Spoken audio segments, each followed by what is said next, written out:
Bonjour.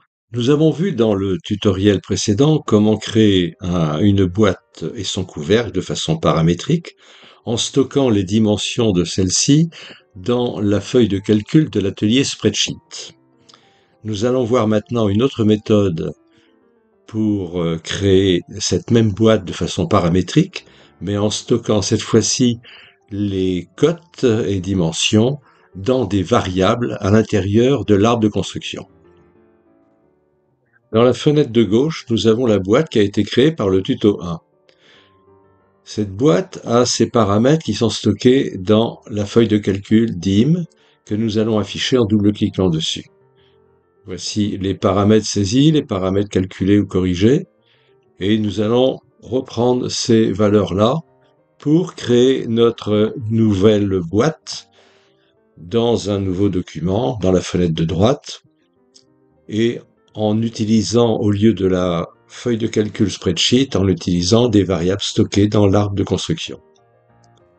Pour commencer, je vais créer un nouveau document, et ce nouveau document, je vais tout de suite l'enregistrer pour lui donner son nouveau nom, qui va être tuto 2.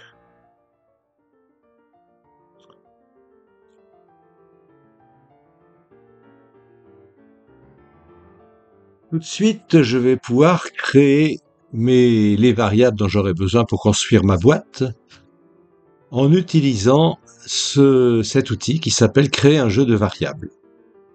Je clique dessus et on voit qu'ici un élément var7 a été créé et on me demande tout de suite d'ajouter une propriété var7, donc une variable en l'occurrence, et je vais pouvoir reprendre les variables qui sont dans ma fenêtre de gauche de mon ancien tutoriel pour créer les nouvelles variables dans l'arbre de construction.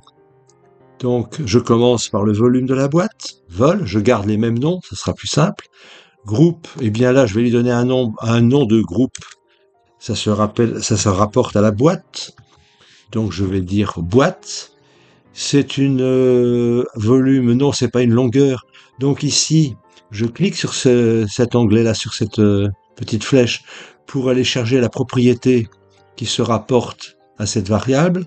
Il s'agit d'un volume, donc je cherche une propriété volume, property vol, quelque part par là, VW, voilà, volume, property volume. Ça me permet ici de rentrer une valeur qui sera obligatoirement un volume. Donc je peux rentrer, à gauche on avait 200, je reprends 200, et je vais dire que ce sont des millilitres, puisque en fait c'est l'équivalent du centimètre cube. Et je peux dès à présent cocher cette case-là pour pouvoir rentrer la variable suivante sans rappeler la fonction var7. Ici dans l'infobulle, je peux mettre une indication qui est purement un commentaire, et je mets volume de la boîte. Voilà. Bon, ça apporte pas grand-chose, mais c'est pour que vous compreniez. Et je dis OK. Et tout de suite, il me demande une nouvelle variable. Eh bien, je vais dire O. C'est aussi dans le groupe boîte, effectivement, c'est l'auteur de la boîte. Property volume, ah non, c'est pas. Alors, je vous fais remarquer tout de suite. Bon, ce n'est pas une propriété volume, enfin que je le change. Mais ici, la valeur, on ne peut pas la saisir tant qu'on n'a pas défini quel type de variable il s'agissait. Donc là, je clique là, il s'agit d'une distance, d'une longueur. Donc je vais chercher longueur, GHJKL, length, voici. Et vous voyez que la variable valeur peut être saisie à ce moment-là. Et je vais dire 50 mm. Et vous voyez qu'on peut rentrer des distances ici, des unités de distance en même temps que la variable. Je vais donc rentrer hauteur de la boîte.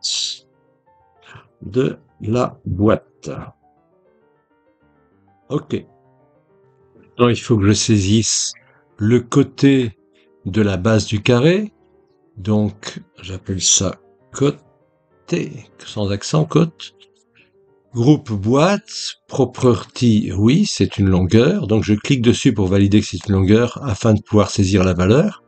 Mais attention, cette valeur, comme on l'a vu dans ce document-là, c'est une valeur calculée, et on va faire pareil. Donc on va cliquer sur ce petit rond bleu pour dire que ce côté est égal à la racine carrée SQRT de parenthèse le volume divisé par la hauteur haute. Voilà. Je dis OK. Il a calculé, on voit bien 63,25 qui est en grisé ici. Je dis que c'est le côté de la base du carré, base carrée de la boîte. Voilà. Et je vais décocher cette tilde-là pour vous montrer tout de suite ce qu'il en est. On reprendra après. Je dis OK. Et maintenant, sur l'objet var7, enfin c'est pas un objet, c'est pas un corps, c'est un objet, oui. L'élément var7, si je clique dessus, je vois apparaître en bas mes différentes variables, volume, hauteur, côté. Alors le côté n'est pas calculé, mais si j'écarte un peu, on voit bien qu'il est... Attendez, je reclique. J'élargis. Voilà, il est égal à cette formule-là, racine carrée, volume, mais il n'est pas, et on voit ici qu'il y a un petit tilde pour dire qu'il faut recalculer. Donc je fais un clic droit, recalculer l'objet, et aussitôt le côté prend la valeur résultat de cette division, cette racine carrée de cette division. Donc je vais continuer, je vais double-cliquer à nouveau sur var7 pour pouvoir saisir les éléments suivants. Voilà.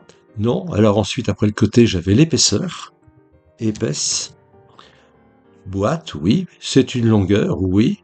Là, l'épaisseur, bon, je mets 2 mm, ok. Ajouter un autre, oui. Bon.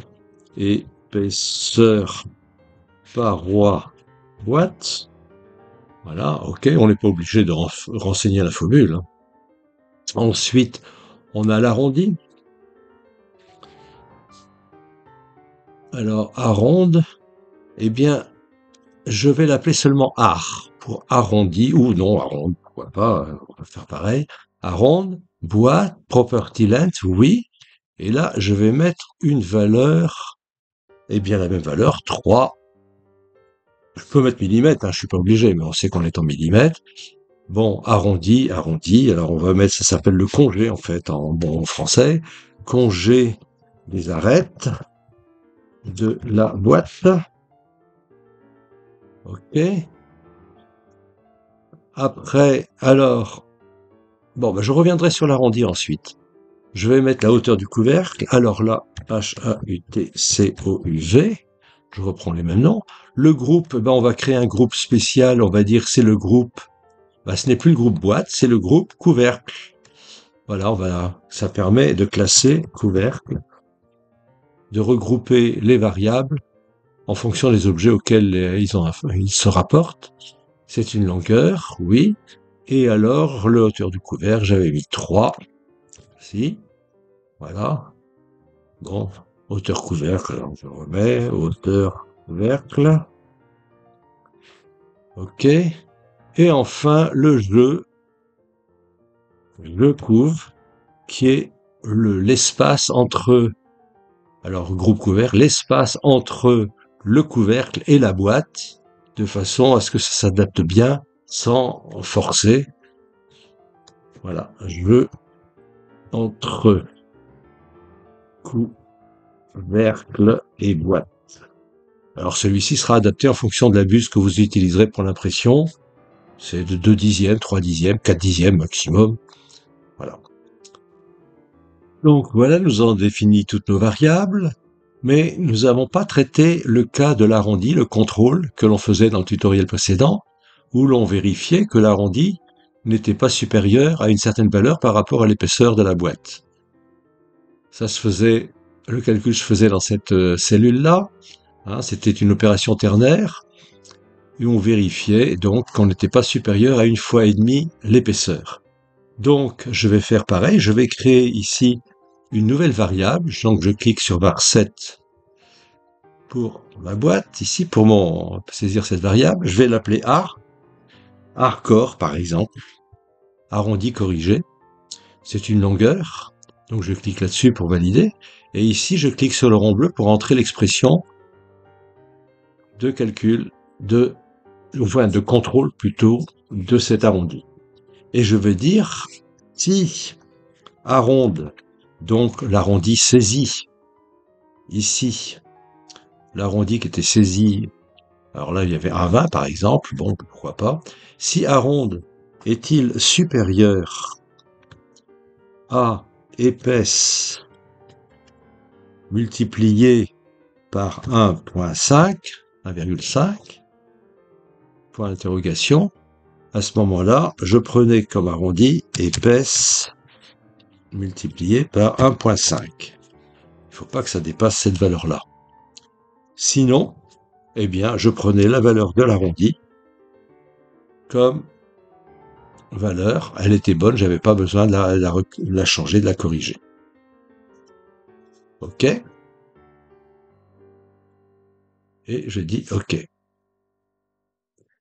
Et on voit que hardcore, alors il est à 0, il correspond à un calcul. Je fais actualiser sur mon var7, recalculer l'objet, et on voit que hardcore est à 1,20. Pourquoi? Parce que ici, je m'étais amusé à mettre 1,20 comme arrondi.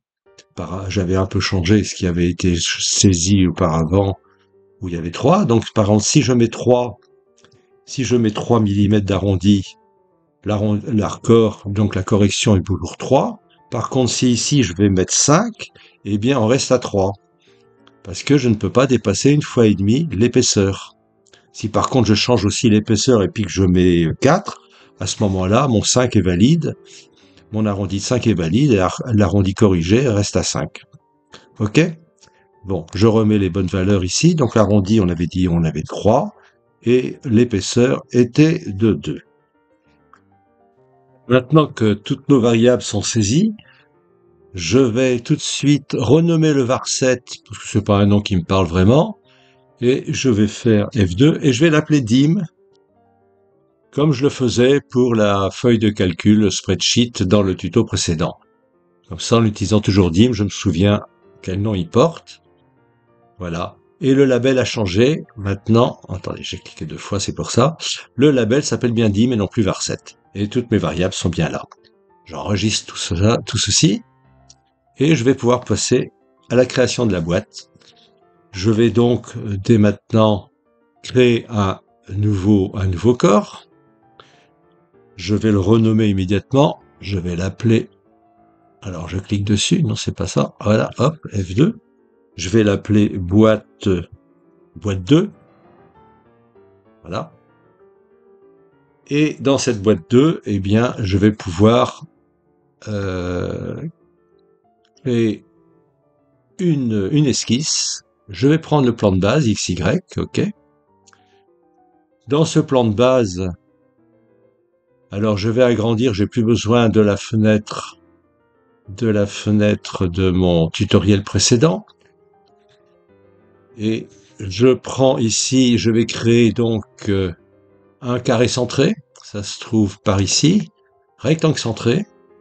Je clique là, vous vous souvenez de l'opération, c'est exactement pareil. Je fais un rectangle, je quitte mon outil, enfin par un clic droit, je sélectionne deux côtés, je dis qu'ils sont égaux pour dire que c'est un carré, et ensuite je prends un côté, alors celui-là c'est n'importe lequel, et là je vais appliquer une contrainte, et une contrainte dimensionnelle, voici, et cette contrainte je vais aller la chercher, et comme on le faisait dans Spreadsheet, je fais double chevron, je tape des dim, voilà, et je dis côté, enfin cote, puisque c'est ainsi que je l'ai appelé.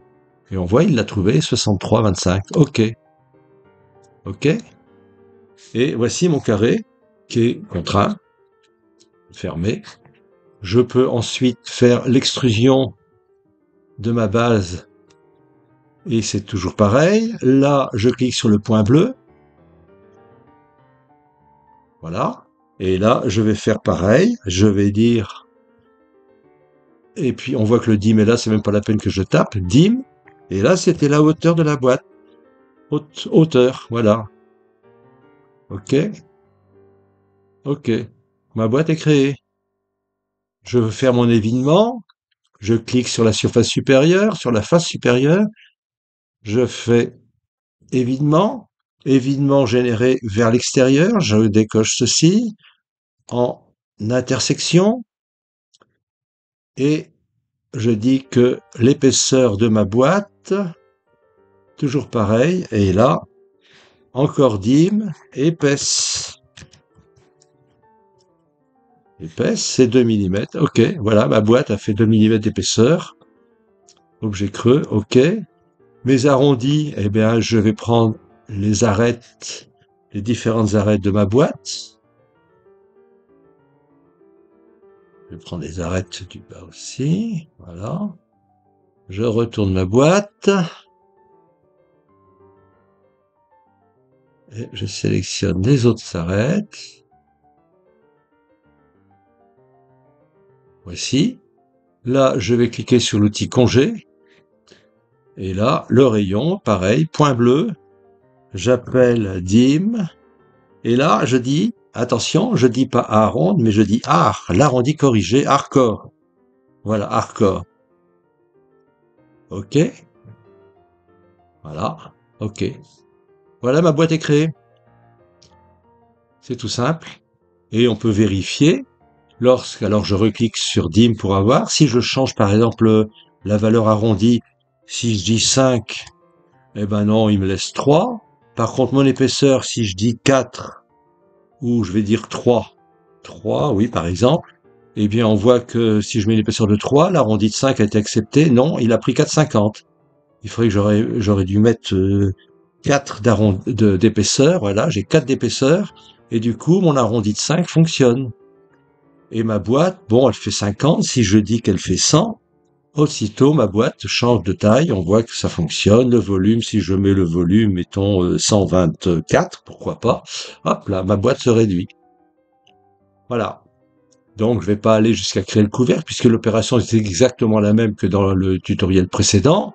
Hein. Pour créer le couvercle, il suffit de définir l'ouverture de la boîte en cliquant sur cette face-là, de créer un nouveau corps pour le couvercle. Le corps, oui, mais effectivement. Alors, je crée tout de suite mon nouveau corps. Voilà, corps, F2. Je l'appelle couvercle. Couvercle 2, en l'occurrence. Couve 2. Je vais sur ma boîte, je définis l'ouverture l'ouverture de la boîte. Je clique sur Binder, j'ai créé le binder. Je cache ma boîte, j'ai mon binder. Et à partir de ce binder, eh bien, je fais passer mon plan dans le binder. Voilà, binder, je fais passer mon plan. Je crée mon esquisse, etc., etc. Et mon couvercle est créé. Voilà, donc vous avez compris comment cela fonctionne. Il n'y a pas de raison de préférer cette méthode plutôt que l'autre. L'avantage de celle-ci, c'est qu'il n'y a pas besoin, lorsqu'on consulte les variables, il suffit de cliquer sur dim, enfin sur l'objet, la base des variables, pour les consulter, et cela ne change pas d'atelier, on reste dans Par Design, alors que si on faisait la même chose avec Spreadsheet, quand on va dans la feuille de calcul de Spreadsheet, automatiquement il nous change d'atelier, et il faut revenir, changer, remettre Par Design pour revenir dans notre construction. Donc c'est peut-être plus facile de faire comme ceci. Alors maintenant, si vous vouliez, oui, il y a une chose dont j'ai pas parlé, c'est le partage de ce dim avec un autre document.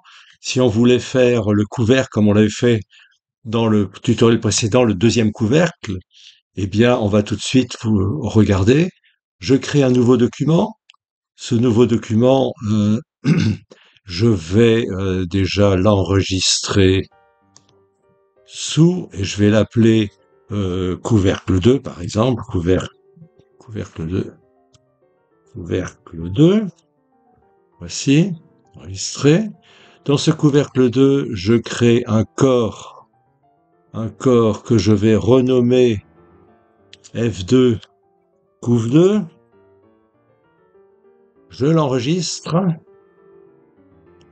Et là, pour récupérer donc les dimensions dont on a besoin, il suffit, tout en étant dans l'onglet couvercle 2, d'aller cliquer sur l'objet dim de mon document précédent et de cliquer sur créer un lien. et on voit que une copie de DIM a été insérée dans mon nouveau document. Je peux le recalculer, voilà. Comme ça, il est tout propre.